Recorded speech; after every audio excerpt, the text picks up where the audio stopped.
4 چیزیں ایسی ہیں اگر کسی شخص میں وہ پائی جائے تو وہ شخص خالص اور پکا منافق ہوتا ہے۔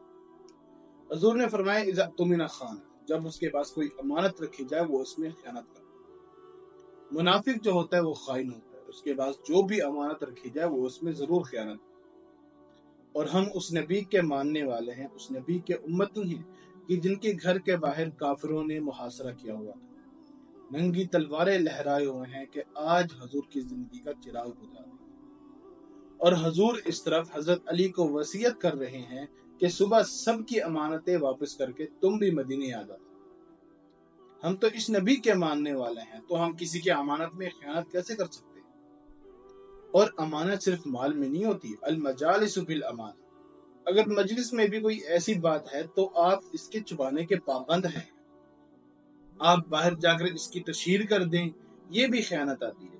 اگر کوئی شخص آپ کو بات بتائے اور بات بتاتے وقت دائیں اور بائیں دیکھے تو اس کا مطلب اس کو ڈر ہے کہ ہماری بات کوئی دوسرا نہ سن لے، تو آپ ایسی بات پر پردہ ڈالنے کے بھی پابند ہیں، کیونکہ اس نے آپ کو ایک راز بتایا اور آپ اس کی تشہیر کر رہے ہیں۔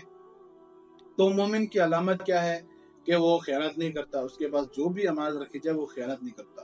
اور منافق کی پہلی علامت کیا ہے کہ وہ خائن ہوتا ہے، اذا اؤتمن خان، جب اس کے پاس کوئی بھی امانت رکھی جائے وہ اس میں خیانت کرتا ہے۔ دوسری علامت بتائی ہوا اذا حدث کذب، اور جب بھی وہ بولتا ہے تو جھوٹ ہی بولتا ہے۔ مومن کا جھوٹ سے کیا تعلق؟ مومن کے منہ سے جھوٹ پھوٹ نہیں سکتا، مومن جب بھی کوئی بات کرے گا تو اس کے منہ سے خیر ہی پھوٹے گی، اس کے منہ سے اچھی کلام ہی پھوٹے گی، اچھی باتیں پھوٹے گی۔ اور حضور اکرم صلی اللہ علیہ وسلم نے فرمایا الا انبئکم باکبر الکبائر، میں تمہیں جو بڑے گناہ ہیں ان میں سے بھی جو بڑے ہیں ان کے بارے میں خبر نہ دوں؟ ایک تو ہے بڑے گناہ، اور ان میں سے جو بڑے ہیں کیا میں ان کے بارے میں تمہیں نہ بتاؤں؟ صحابہ نے عرض کیا ضرور بتائیں۔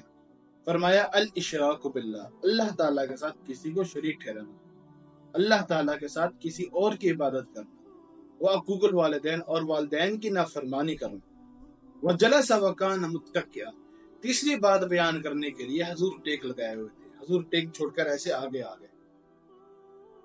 وجلس وکان متکئا، حضور نے ٹیک چھوڑ دی اور اس بات کی اہمیت کو اور بڑھا دیا، اور پھر فرمایا اور جھوٹ بولنا، اور جھوٹ بولنا، اور جھوٹ بولنا۔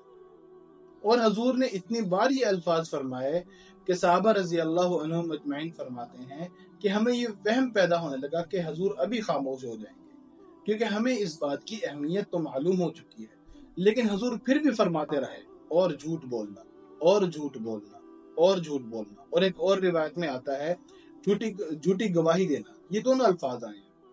تو جھوٹ بہت بڑا گناہ ہے، لیکن ہم سمجھتے ہیں کہ یہ فن ہے، اگر جھوٹ نہ بولیں تو اشیاء نہیں بکتی، کوئی سودا نہیں بکتا۔ پوری دنیا کا سودا بک رہا ہے، چائنا کا بک رہا ہے، جاپان کا بک رہا ہے، لیکن ہمارا نہیں بکتا۔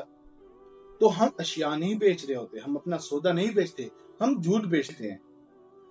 تو دوسری علامت کیا ہے کہ منافق جب بھی بات کرے گا تو جھوٹ ہی بولے گا، وَإِذَا حَدَّثَ كَذَبَ، جب بھی بات کرے گا، جس قسم کی بھی بات کرے گا تو اس میں جھوٹ ہی جھوٹ بولے گا۔